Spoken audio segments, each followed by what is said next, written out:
Yeah. This awkward silence stuff again. You Love. hate it. I do. I really do.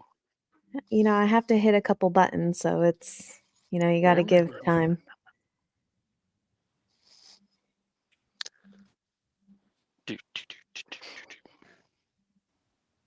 Welcome to the X-Rock Podcast. I am not into it today. I'm sorry, everybody.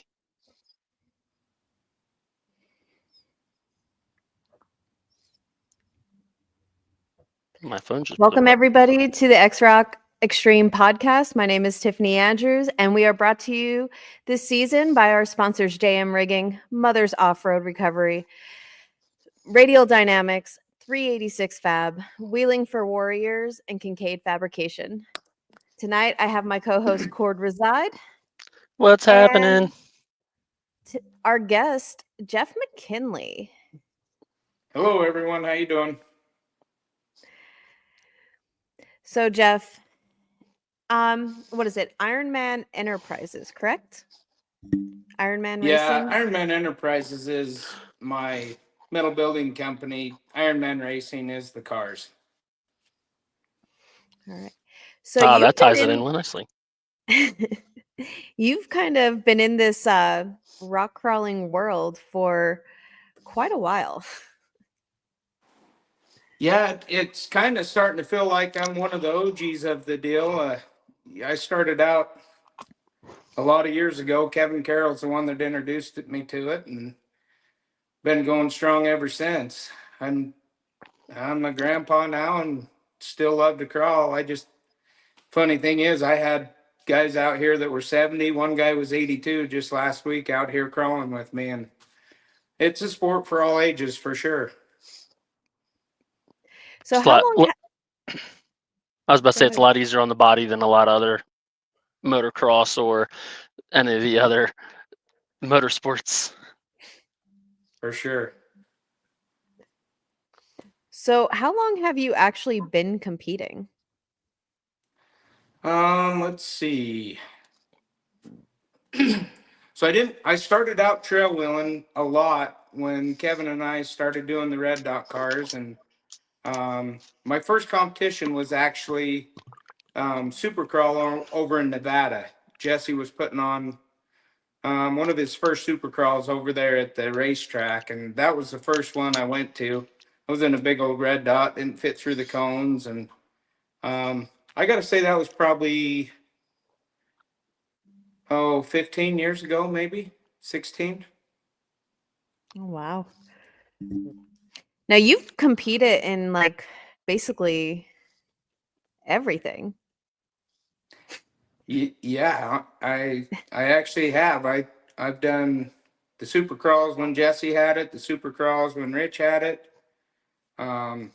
Trail Breakers, Wee Rocks. I've done a lot of Wee Rocks. Only one I hadn't done was the X Rock, and I finally did that out at Hammers this year. Whoop, whoop. What you're speaking like what was your like thought of, I mean, I know like you and I have had talks about like everything because you're kind of used to it all. So what was your thought of your first X Rock event? I really, I guess my favorite part about it is they make it about the obstacle versus the cones. I didn't like a few of the rules on it, but I mean, he's a great guy. He sounds like he's working nonstop to try to make everything, the best it can. And you always can't make everybody happy.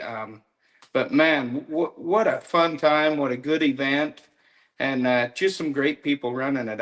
I was actually fairly pleased to meet you guys and get to talk to you. And what a great group. We appreciate you coming out and running it.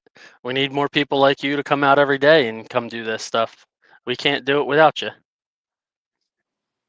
Yeah, I mean, the funny thing is I've said it for years. People, all these different guys, they'll set up these courses, and then you get the competitors complaining, "Oh, that's too big," or "It's too dangerous," and this, that, and the other. And I've said for years, guys, I think at least but most of the guys I go with, we'd probably drive that stuff anyway.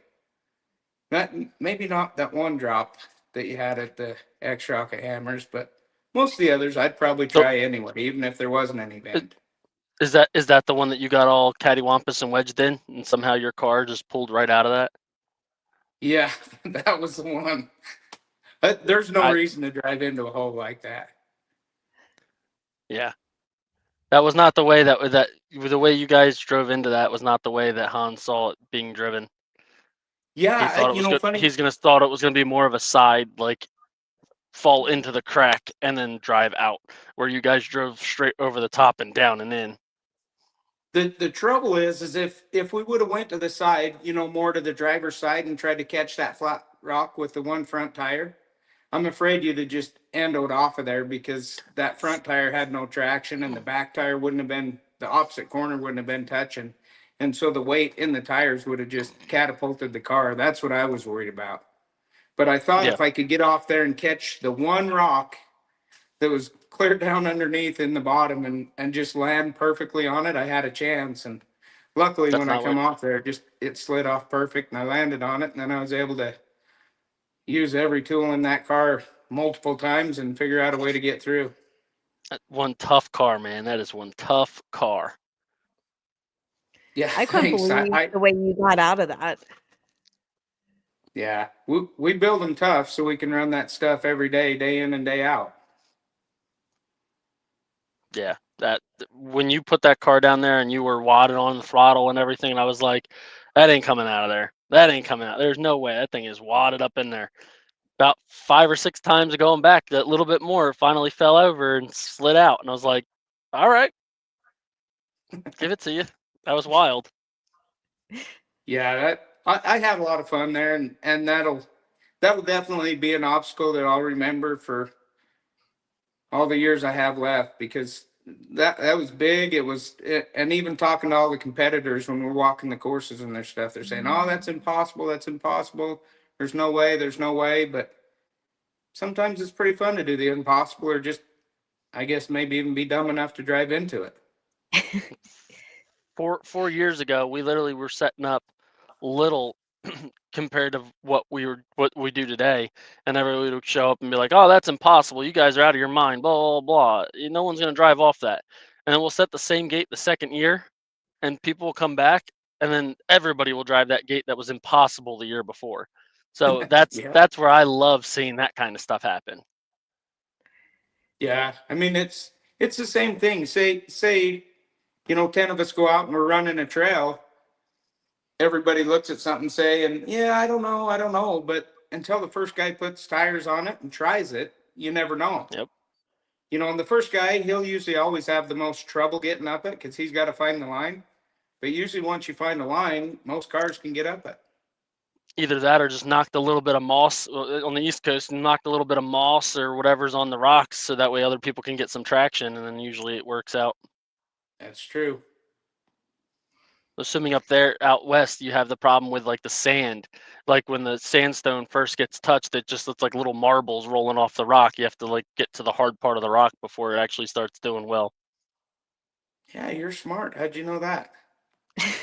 um I've dealt with Hans long enough at this point that when we were looking at some of those obstacles, and I was like, yeah, the first guy might have a little problem with this because look, and you like slide your foot across it, and then like you could then had grip.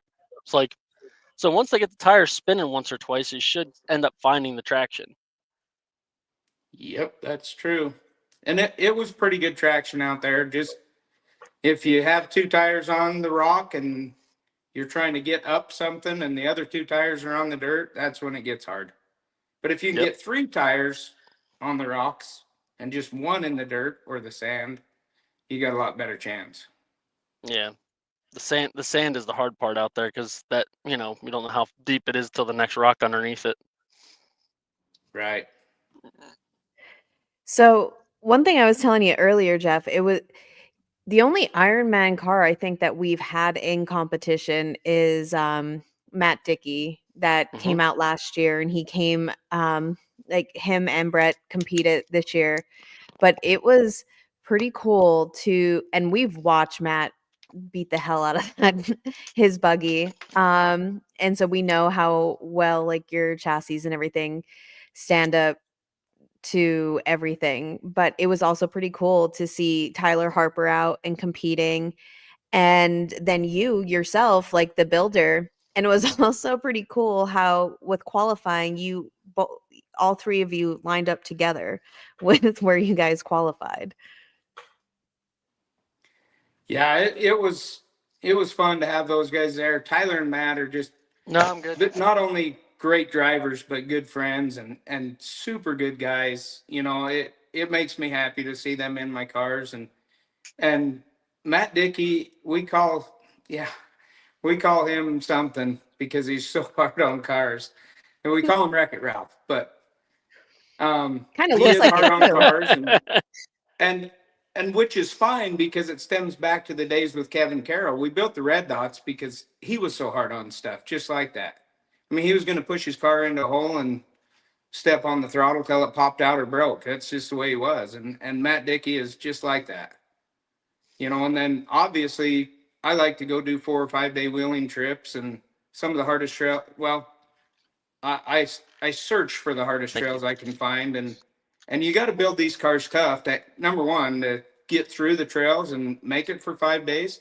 But also, if you're going to take a roll, you definitely want that car to hold up. I mean, I've seen cars come apart and the cages cave in, and you definitely want to make sure you got all your ducks in a row when you build these cars for the higher end drivers that are getting the more exposure on the bigger climbs and drops and stuff. How many Well, cars do you have out right now running? Do you know? I think it's just shy of 25. I don't remember whether it's Fair 23 or amount. 24, somewhere in there. Nice. But it's if you crazy count, that I we mean, haven't seen any like in competition really, other than, I mean, East Coast. yeah. yeah, they're most of the cars I have out there are trail wheelers. I mean, but they're doing hardcore trails, and that's kind of what we build them for, is the hardcore trails. They obviously they can do the easy ones too, but um, now that X-Rocks is out there with these bigger obstacles, that really favors my cars. The bigger the obstacle, the more my cars like it. Trailbreaker is a great one for my cars, and the We Rock competition, trying to fit through the tight little cones. They've with making the cone so narrow and more about the cone than the obstacle. They've kind of limited it to where you got to have just a little teeny specific built car for that. That's honestly no fun to drive on the trail. Yeah, once you shorten all that wheelbase and you shorten narrow it all that way, it's kind of hard to actually do some of the big crawl stuff because it's not stable Yeah. unless it's a featherweight car. Yep. So you're talking about, you know, we're talking about your chassis and everything, and you're bringing up like Kevin Carroll and everything. Can we talk about like back when you first got started with the fabrication and everything with Red Dot?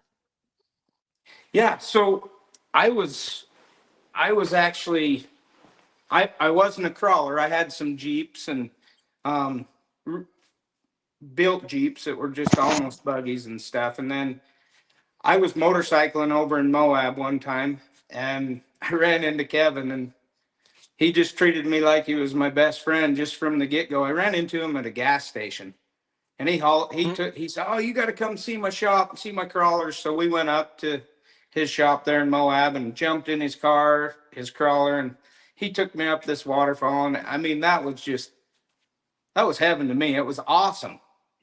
And then we got to talking and found out we kind of both do the same thing. We were both kind of doing metal buildings, and he needed a metal building there in Moab at the time, and I was going to North Dakota to start building more buildings in the oil fields, and uh, we just we hit it off right off the bat. And he kept telling me, "You got to get a car, you got to get a car."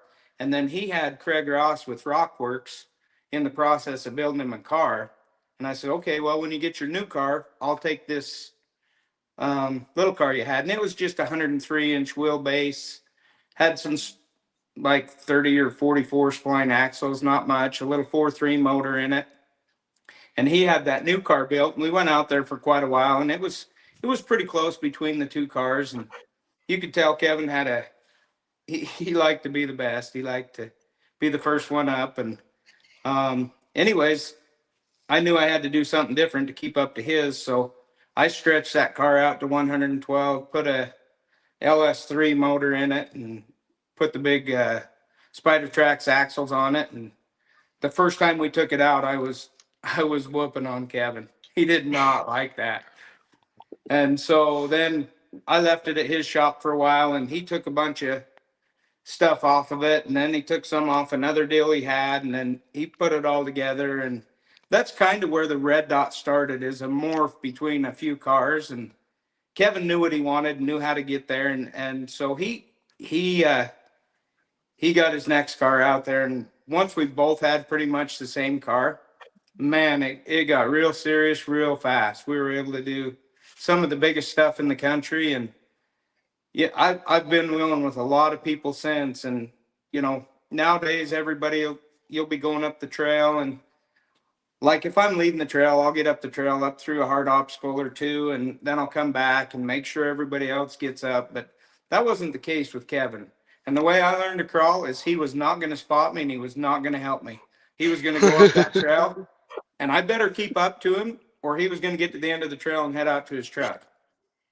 So I learned real quick, you better move, and you better get through the obstacles, and don't waste any time. But he never left me out there. In his defense, he always made sure I made it out of the trail. But for the first little while, he worked me over pretty good. But then I got to where I could hold my own with him, and about that time is when I started competing. And obviously the first competition I did was in a red dot in Supercrawl, and then we did a few wee rocks with it. And then a few years later, Trailbreaker came out, and I actually won the first Trailbreaker. I've won a couple Trailbreakers, but the first one I won was in a red dot, and it was the very first Trailbreaker they put on.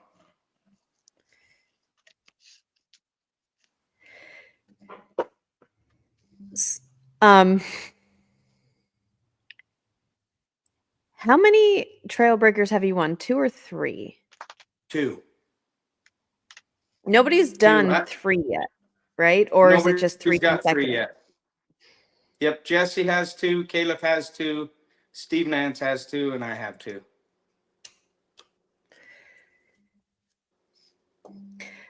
So with Ironman, are you kind of taking parts of the build with Red Dot to how you're building these new chassis? Yeah, in my 2-seat chassis, the true trail version of the 2-seat chassis, it has a lot of red dot characteristics. And I didn't do that until after Kevin had passed away. But I talked to his son Cody, and Cody was on board with that. He said, "Yeah, I would love to see you do that and kind of carry some of that on." And so it's been really good. And there is a lot of, well, some characteristics of the red dots in those cars. And Whoop. We lost him. He ran away. He must have hit a button. I'm wondering if his phone died. Well, that's possible. Oh. It's like he's trying. Please hold while the Nestel subscriber you're trying to reach is currently located. Maybe he lost service. So, Hans did put up a comment about like you live and die by the flow of competitors feeding off one another. I always say if I was to put a 1K bounty on all the gates that I don't get driven at an event with no time limit, and 10 of the best drivers in the sports playing on them and feeding off each other, after time, nearly all of them would be driven. And then that, like you said, Cord, that people tell you every event, this isn't drivable, then he'll set the same exact gate the following year, and 3/4 of the field would drive. Yep. Welcome back. Yeah, sorry, somebody called me and I didn't know how to work that. That When you're 50 years old and a grandpa, some of this tech stuff doesn't fit into what I do. come on, my old man's 80. He has no idea what he's doing. What you got That's to what I'm do, talking Jeff, about. is get your grandkids and give them the phone. They'll tell you how to do it. For sure. It gets to the point where the old man's gotten so mad at his phone because it won't pick up or something because he doesn't understand you gotta swipe the screen, that the dog, when his phone rings, the dog runs away from that room.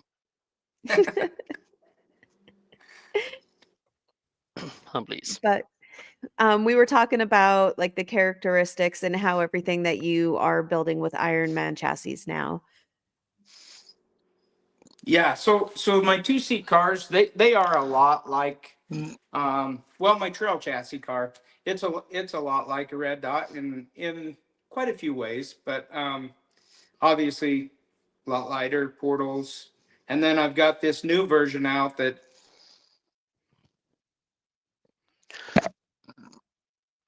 He's getting another call. Yep. Oh no. Sorry, guys. We have a very important guest on tonight. He might learn how to use his phone. Yes. I think that's what this podcast is about, teaching Jeff McKinlay how to use his phone properly when doing a I missed that. podcast. I missed that memo.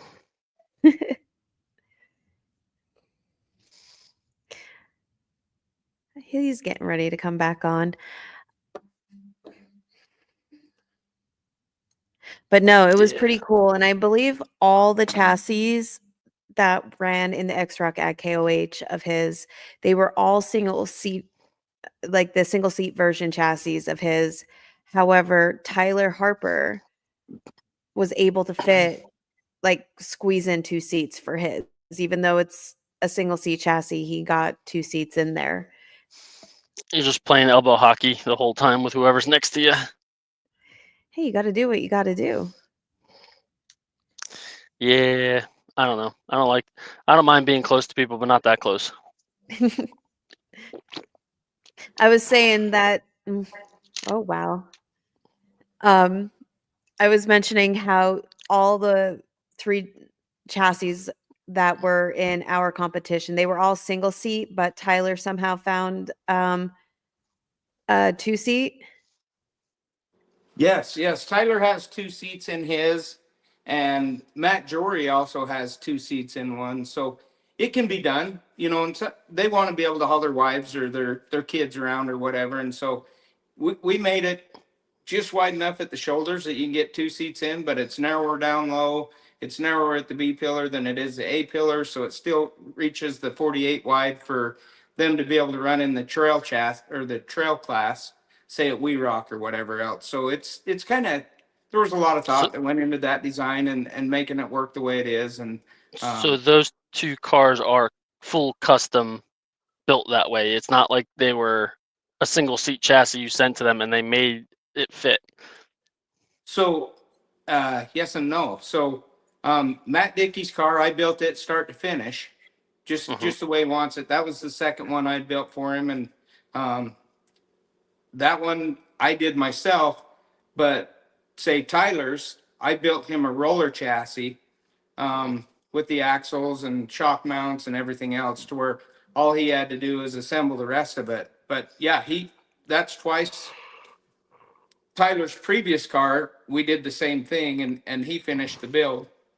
And then this new one, he finished the build on it too. And you know what? He does great work. His cars always look good. They always work good. Tyler's, he's talented. It's sad that he scratched that thing up when he first brought it out. Oh, he'll have it shiny again. Tyler's actually that's on the here. hardest. He corrected Sorry, me that he and Matt Jury both have the 2-seat versions. Yes. Yes. So that's the hardest part about a new buggy. I don't know if you guys have ever had a new buggy or not, but you're pretty timid in them until you get the first rollover. After the first rollover, that's when they're broke in. That's when they get to be a lot of fun. And his was just done. Yeah, Yeah. first time out. That's when I first caged the old F-150 when I was running mod stock for X-Rock, and Hans, he tried desperately to roll that truck every event. He's like, I'm gonna roll that truck. You're gonna get more comfortable in that truck once it's on its lid. And I'm like, I, I I'm comfortable in the truck now. Bring it on. What you got? And every time I'd be at the point of floating that thing and dropping it off. Everyone's like, "What are you doing?" I'm like, "What? The gate's there. I gotta do it." Like they're like, "You're insane." It's like, yeah, whatever. Drive out of it every time. Sometimes I have to use a tree on the B pillar to upright myself back up afterwards. But if I drove out of it, it's still not rolled over, right? Yes, that's true. But that's when it gets fun, is when you kind of don't care so much anymore, and it's just all about, well, can I do this? Can I make it? Mm-hmm. How hard? I mean, at that point, then you just push as hard as you want. And I don't know. A few years back, we were over at Farmington at We Rock Nationals, and I had a new car that I was just debuting over there, and I got there a day early, and there was a bunch of us that kind of went out, and I found this long side hill rock, and I got a little steeper on it, and a little steeper on it, and a little steeper on it, until it started lifting a little more, and it felt like I was probably going to roll. And everybody's like, "You better not go any higher on that, or you're going to roll." And I says, "No, I have to go so I know when it's going to roll."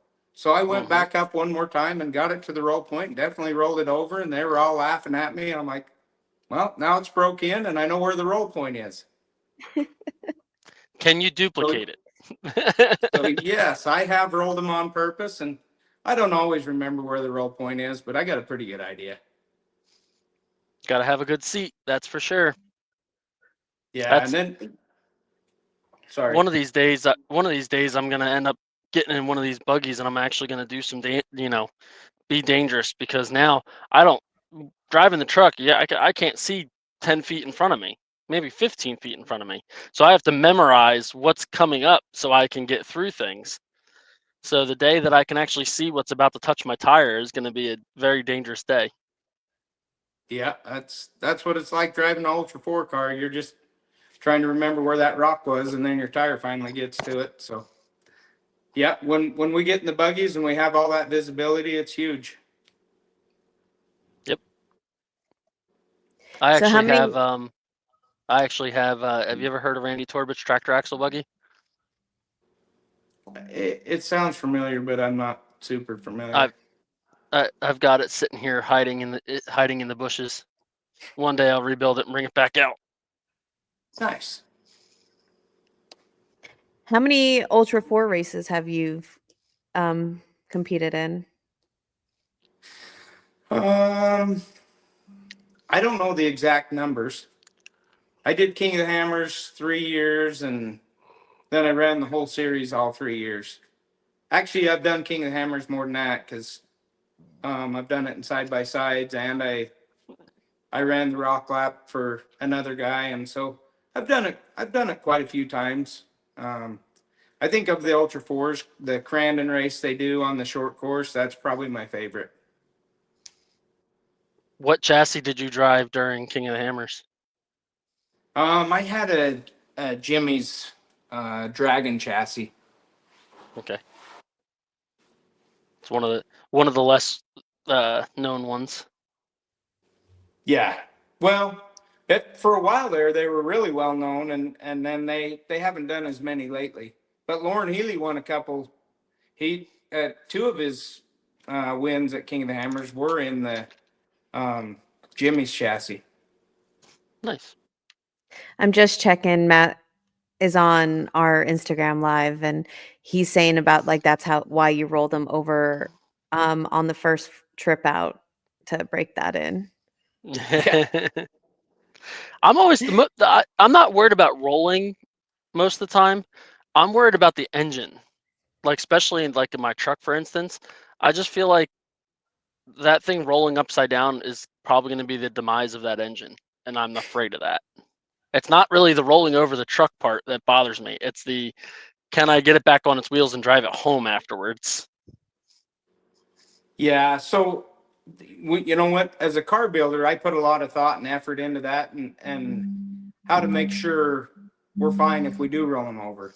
Now, with these new 2.3s out that are in my new cars, that's been something that was kind of trial and error, and we had to make sure it worked right. But we were pretty sure if we rolled them upside down, we're going to have a lot of trouble unless we had the dry sump in there. But we put the dry sump in there, and fortunately, it worked out great because you can roll them on their lid and let them sit there till you roll back over and fire them right back up, and they work great. Now, in the 2-seat chassis, we're running that 3.9 Buick Chevy shared motor, and Hmm. I don't know how they built those or what they did to them. You can't wreck them. I mean, they're indestructible. They're like the old Honda motors on the motorcycles. You can run them out of oil and they still run. Yep. It's surprising that if they run that well, not everybody has them. Oh, I think you'd be surprised at how many are out there. Hmm. I would guess right now over 40% of the new builds that come out right now all have that 3.9 motor in them. Hmm. So with your builds, what all do you offer? I know you like do like full custom builds, and you said about Tyler doing like taking a roller. Like what all do you offer? I've done everything from shipping out just a bare chassis with shock with the shock mounts on it, skid plate on it, and all the link mounts and everything on it. And then I'll always give them anybody that buys one of my chassis. There's certain things they really need to have to keep the geometry right. So shock placement's pretty big. It's not as big as where the link placements go, but I try to make sure anybody that gets a chassis from me has me put the links on the chassis side or the link mounts, and then on the axle side, if I don't build the axle for them, Jesse Haynes also builds complete axles. They can call him and have him build them a complete axle, so they get the portals with them.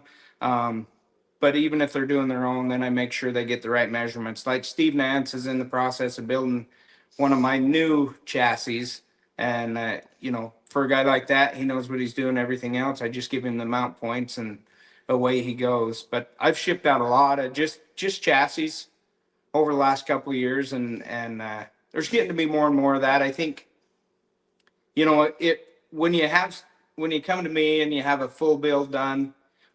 Number one, you get it right. It's something we've done over and over again, and we put a lot of time and effort, and we're pretty proud of what we do. So we try to make sure it's the best product we can put out there. But a lot of times, if I sell someone a chassis, it's to help them on their budget. And if you can get a roller and then just go at it piece at a time and put your parts and pieces in that you need to. A lot of guys already have parts and pieces, so they kind of want to do that.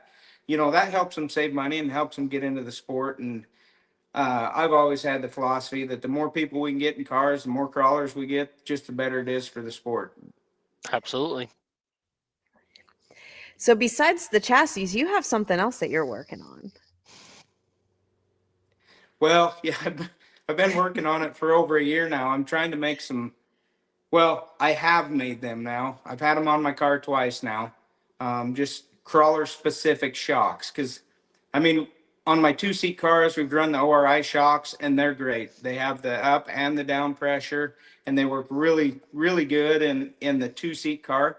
But the ORI is the only problem with them is once you get a lighter car, they don't work the same. I mean, by the time you put the down pressure, because they have two different chambers to hold the Yep. car down, then it starts picking tires and doing weird things. So that's why everybody runs air shocks on these smaller cars, but the air shocks were never designed for crawlers. The only shock out there that might be kind of remotely designed for crawlers is the Radflow shocks that Jesse's kind of had a hand in, had him put a bypass tube on it and stuff.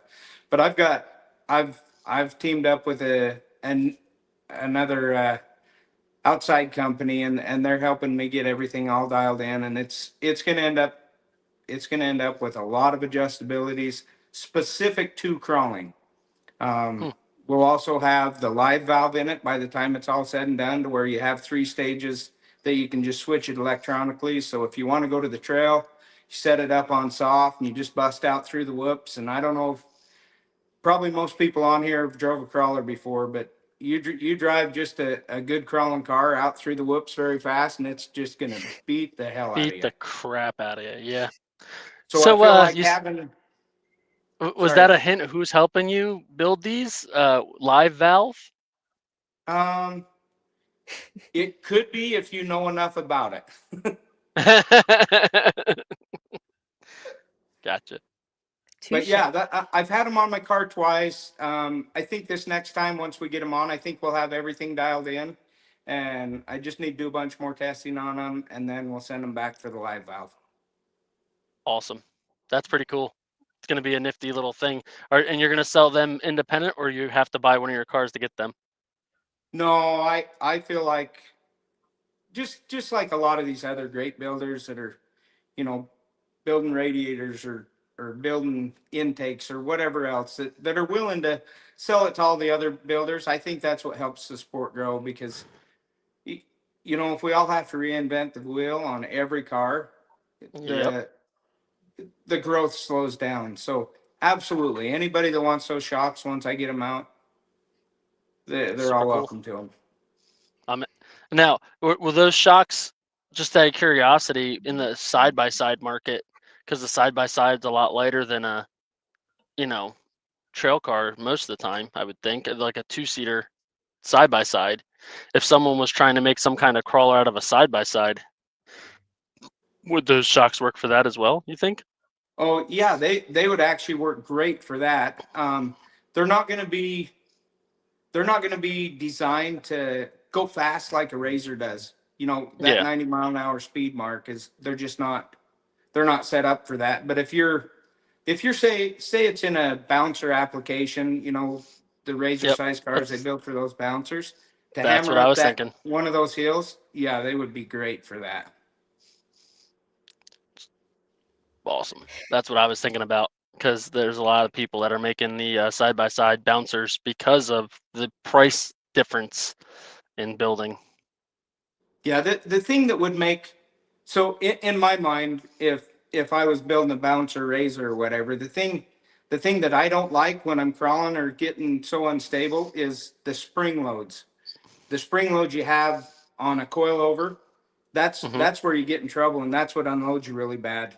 It's Yep. hard to save a spring once it unloads, but the way we've got these designed, it won't do that. Cool. Matt Dickey's on here saying that you should try to follow McKinlay and Brett across the lake bed at KOH doing Mach 1. And cutting each other off. Ay, ay, ay. Yeah, those the Dickies, they're pretty darn good people. And oh, Brett, I remember when he just first started driving, and ever since he started driving, I don't know what it is, but he tucks in right behind me every time. No matter where we're going, he wants to be in second position, right behind me, crawling up through those rocks. And at first I could crawl away, and then I'd come back and help spot him and everything. And now, by the time I get up and get out of my car, he's already up the obstacle. That kid's amazing. Kid is a driver. Keep saying Yep. that. A kid can drive. He's Yep. Love that that that kid. that car and him are like an extension of each other. Like, I understand why he doesn't want to get rid of that car or get out of that car. Yeah. Caleb, I feel like that's one of the best cars Caleb ever built. And I, I don't mind saying it on live, whatever this is. Caleb is one of the best builders out there. I really appreciate a Caliph car. I'm always a front engine car, so your cars also really intrigue my interest. I've never actually sat in one of your cars, so one of these days when I see Dickie or something, I'm actually going to get into the car and I want to see what What it do you feels mean when like you see sitting from the Dickie? driver's seat. McKinley's going to come out to one of our I, other well, competitions this if year. McKinley comes out, I'll sit in his car. I'll sit in everybody's I, car. I got news for you, bud. You ain't going to fit in my car. You best believe I'll fit in your car. My car is built just barely above midget. Uh, have you ever met Danny Bettner? Benner? Oh, yeah. I've driven his car without moving his seat, and I comped Okay. it. You I can mean, I look probably like fit in this. mine then. I look like this, but I mean, Dee's a midget too, so we're good. There they you were all go. like, they all kept saying, "Oh, well, let me take the padding out." I was like, "No, don't mess your car up in the way you have it because of me. I'll let me adapt to you. That's fine. It might not be the most comfortable thing in the world, but I'll make it work." Yeah. I was almost going to move. Somebody was saying to move your car on the stage at KOH while you were talking to Hans, and I was really tempted to get in and do it, but I was like, You should nah, have I'm not done going it. to do that. I'm not going to do that without. I don't like getting in people's cars without their permission. So just because if something So, happens, then it's a whole nother animal, and so I do have to say, Tyler Harper is saying that he's a midget and he doesn't fit in Jeff's car. I now it's next time I see you, Jeff, you're getting a picture of me inside your car because it has to happen now. That's perfect. So And if you Jeff let me Hahn, if you let me drive it around, it's even bigger bonus. Anybody's welcome to drive my car anytime. Appreciate that. so Hans has a question for you. He goes, "What are your thoughts regarding a series spec class vehicle for the future of comp crawling?" I'm not sure I understand that fully. So So he's saying, Hans wants to start a spec class. So like all the cars in that class are exactly the same. Basically like NASCAR or like um some dirt tracks do it with like the spec engine classes. So all the okay, engines are like the Jegs, V8s from Jegs. yeah, I think So that would be, I think that would be kind of cool. I mean, I'll tell you what, we go ride our motorcycles, these big high horsepower 450s or 300s, and we go have a great time, and he'll climb and see who can outdo each other. But then we'll get on the little Honda 50s, and there'll be 7 or 8 of us on the Honda 50s, and that's about as much fun as you can have on a motorcycle. you just got to watch your So, toes on those. yep, that's for sure. And so, I mean, the only thing I see with trying to get everything the same is I don't know whether you just have one builder that can build them or you just have a.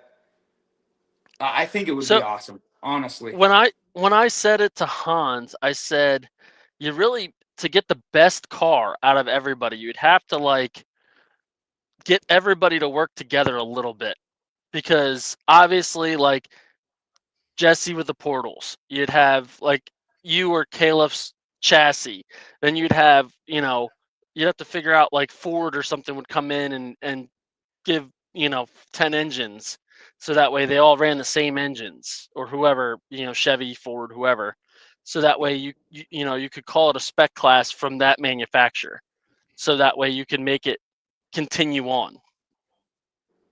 Yeah, I mean, that's. Yeah, if you get to that point, then it's for sure all about driver. If now everybody's in the same rig. Now, granted, everybody can adjust their links if they want to a hole up or hole down or whatever to their liking of the car. Like each car would have like 3 suspension holes and all that stuff to be able to adjust the car for your abilities. But like a NASCAR, like they can put wedges in and do this and do that. But the main car or like monster trucks now, monster trucks are all the same chassis. They just have different bodies on them, and they are different people have different shocks, and that's about all that's different. Yeah, I mean, if you could find a way to make it work out to where, I mean, that was a real thing, then I think it would be awesome. I don't know how many people are willing to spend the money to build a new car that fits just that spec, but Yeah. I'm not I'm not So opposed to doing that. as as I said to Hans the one time, is like you almost need a big backer like Jeff Gordon, or not Jeff Gordon. Yeah, What's Gordon? I can't think of what's his first name with the Jeff, speed. Robbie. Robbie Gordon. Robbie. There you go. So when he does the stadium super trucks, all the trucks are every one is the exact same, but each uh, driver team just has their specific body they drop onto that truck when they get there, and they don't know what truck they're getting until the day of the race. Literally, they can like the truck gets dropped off that morning, they put their bodies on it, do their adjustments that they know what they like, and then they go race.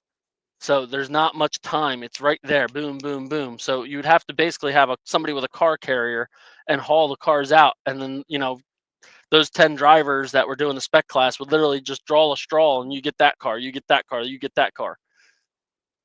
That'd be pretty cool if we could get to that.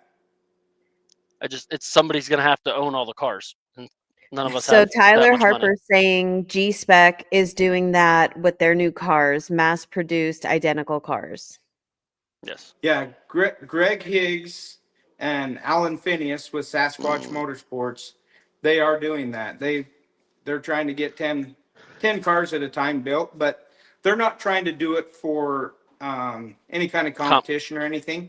They're just trying to have some upper end cars already built to where you don't have to wait to get one built. Yes. So say somebody has 180 grand and they want to go buy a car, they can just go pick one up. Yeah, and it's like a side-by-side where they can sign on the dotted line and take it home. Exactly. Yeah. It's big money. Big money. Yep. We have Eric Smith saying how he loves his red dot, but excited about his new Iron Man that you're building for him, that Jeff, Drew, and the crew are top notch. Oh, that's awesome. Thanks, Eric. Yeah, I just talked to those boys tonight. Chassis all welded out, motors in, transmissions in. We're waiting for one part on the transfer case. I think Kendrick finished up the fuel tank, the radiator's in, axles are done. I think he's getting real close. I think he's really going to like that car. Eric's really come a long ways from the first time he stepped into that red dot. I've been out wheeling with him a bunch lately, and he's sure gotten better. And I just can't wait to see how much better he gets and how much he grows with this new car. That's awesome. Hopefully, we'll get to see pictures from Eric. We know that Jeff is nothing when it comes to social media. Yeah, I don't do a lot of that. I'm sure Eric will post that out. Like you said before, I got to get one of my kids or somebody to post something if I want to do it, because I don't have a clue. So Jeff could see the reel. I just texted him to him for our promotion. You did what? I said I texted you the reel that I posted to promote this podcast just so you could see it. Oh yeah, yeah, you did. That was awesome. But Hans is going. We're going back with the spec. He goes like NASCAR. You have a group of 3 or 4 reputable builders that agree to do a spec vehicle. It accomplishes a lot.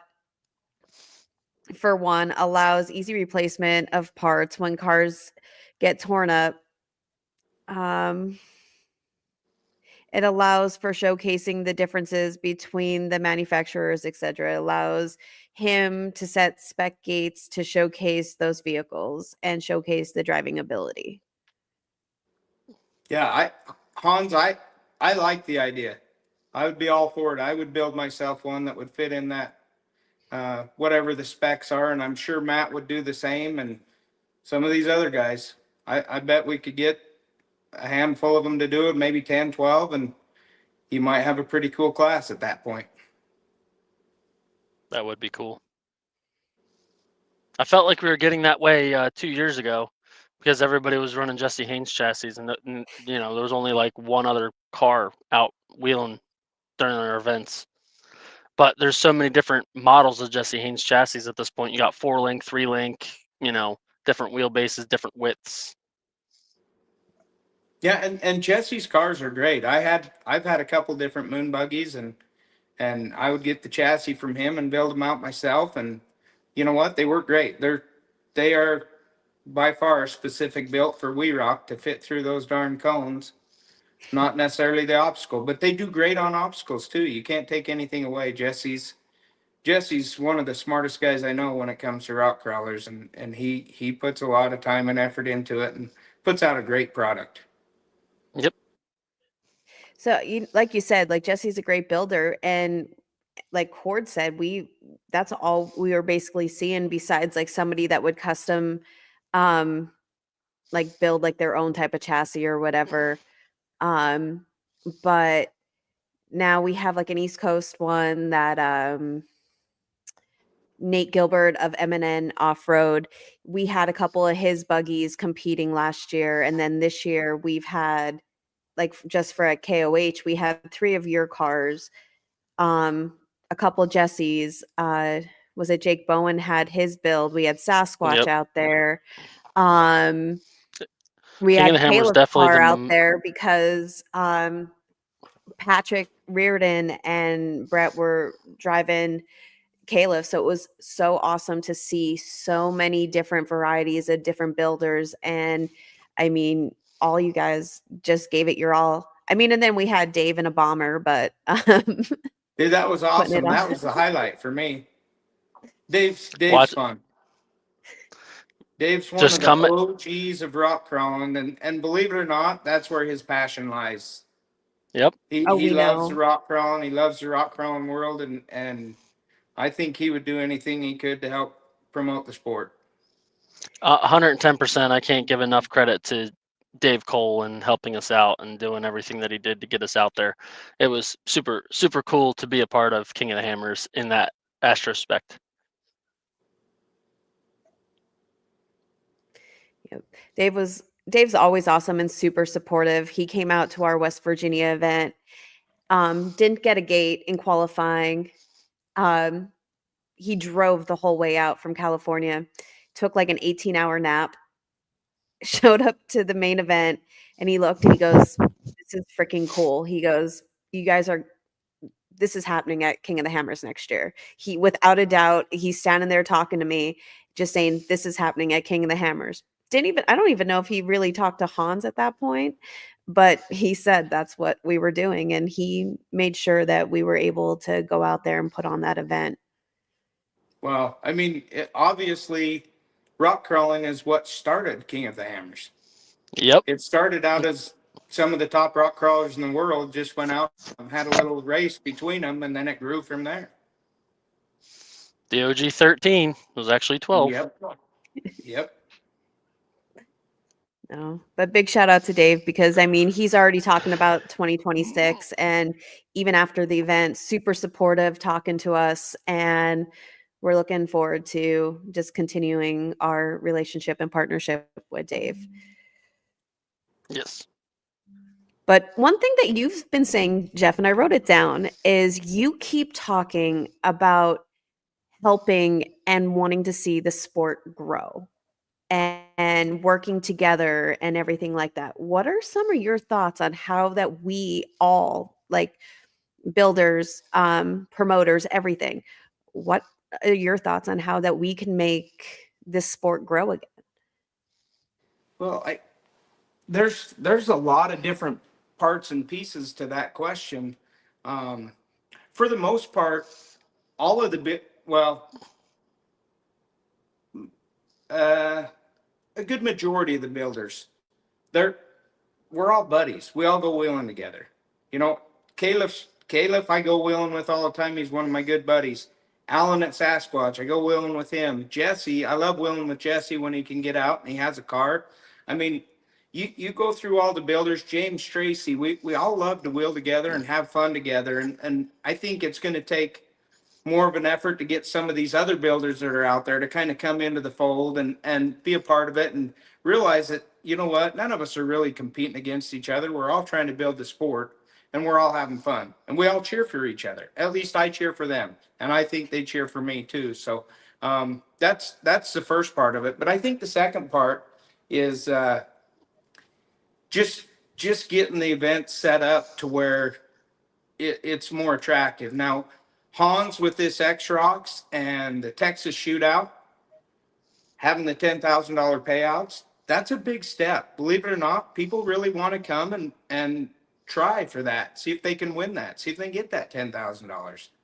And and Trail Hero and the Texas Shootout and you guys, you all put up some pretty big courses, big obstacles. And that for me is fun. I hope that's what drives other people.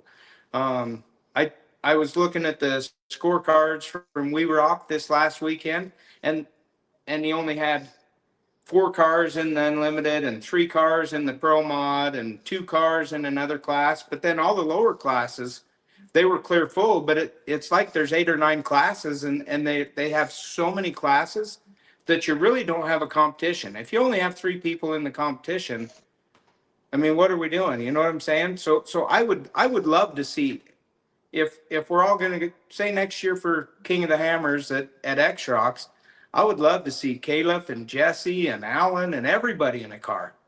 You know what I mean? All those guys from Texas, they can all drive. I'd love to see them competing. Jake Bowen's got some really good drivers in his cars. I'd like to see his guys out there. Jake's one of those I forgot to mention with the others, but he's a stud, and who can forget him up there on the top, wondering where he was, and just chill, just enjoying life. Just getting out of the car and running around type thing. Yeah, he's awesome. That Jake, he's a good dude. You know, somebody brings up on Instagram, they're like, when the sponsors left competitive rock crawling, they went to KOH and then they said, good luck.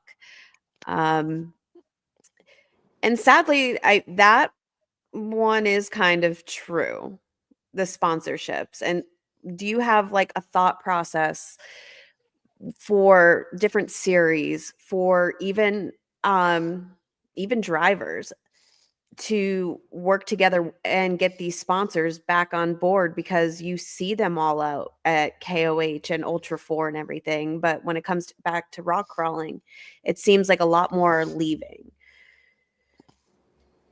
You know, for me, I really don't. I have some people that'll help me out just because I'm a car builder and give me good prices on parts and different things. But I know for King of the Hammers, I tried getting some sponsors here and there, but they want to see, how many followers you have on social media and Well, you're all out. this other stuff.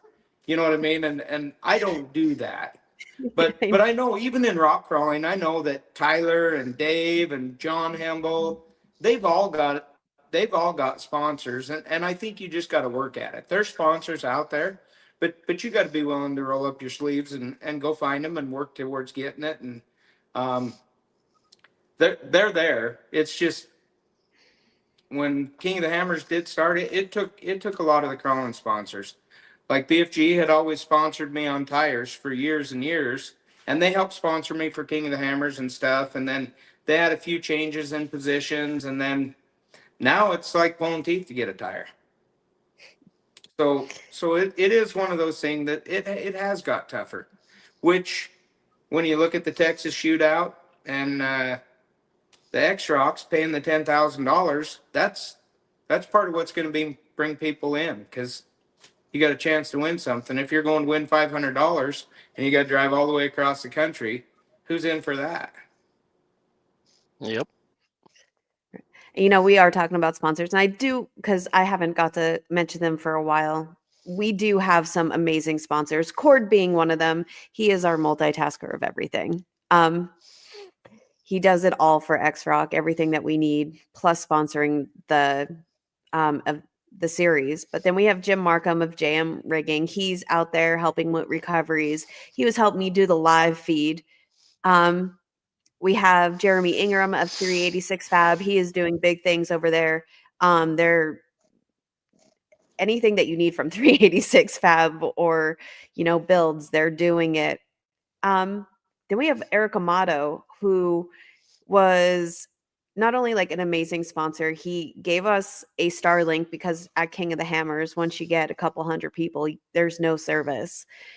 So he gave us a Starlink just so we can make sure our broadcasting of our event was up and perfect and good.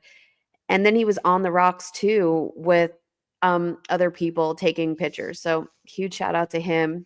And then we have Mark St. Germain with Wheeling for Warriors. They do amazing stuff up in New Hampshire. And then we have Chris Kincaid of Kincaid Fabrication doing our lovely trophies and letting me kick them out of the shop so I can do these podcasts.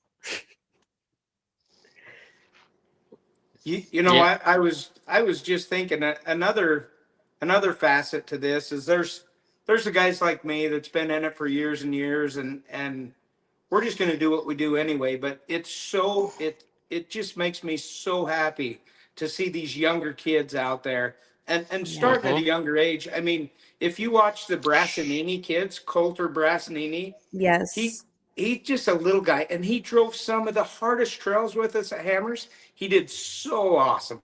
And then Sawyer competing in X Rocks, he did awesome. Poor kid had to go first on everything, and he Mm-hmm. just did amazing. And Ugh. then of course you got Charlie Melcher and Brett Dickey, and that's what we need. We need more And of you these have kids Danny coming up in the Benner as sports. well.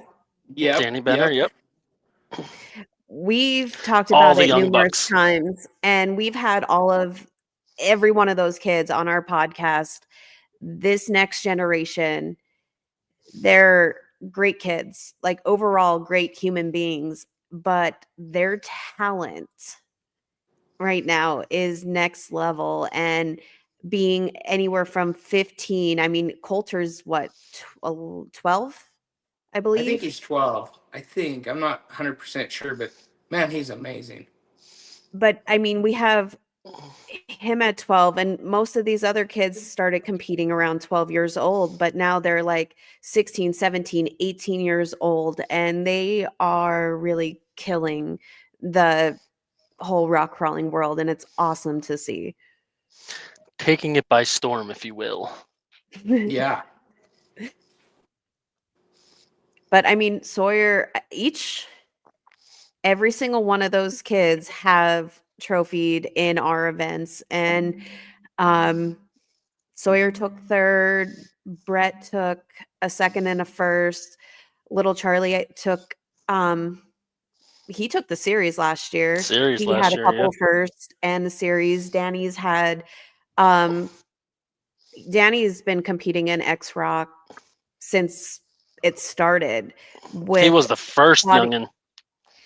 He was the only youngin for the longest time, but he was spotting for his dad, and then they start switching roles where that kid would be white knuckled on the steering wheel when his dad's trying to get him to do a drop, and he's shaking him off. And now this kid is like, he'll do any crazy drop or climb that you give him. But it's awesome to see these kids growing with the sport and just, taking over. For Absolutely. sure. We do have a question saying, do y'all use lockers with crawling? Yes. A lot of guys used air lockers. A lot of guys use straight, Detroits and stuff like that. But the cars would not go where they go without lockers. Absolutely. But Yeah. Hans, I did have a post or a comment up from Hans, and he was saying, was we were talking about growing the sport and everything, and he's talking about like having a functional competitors association will go a long way with this. So he did also mention that as well.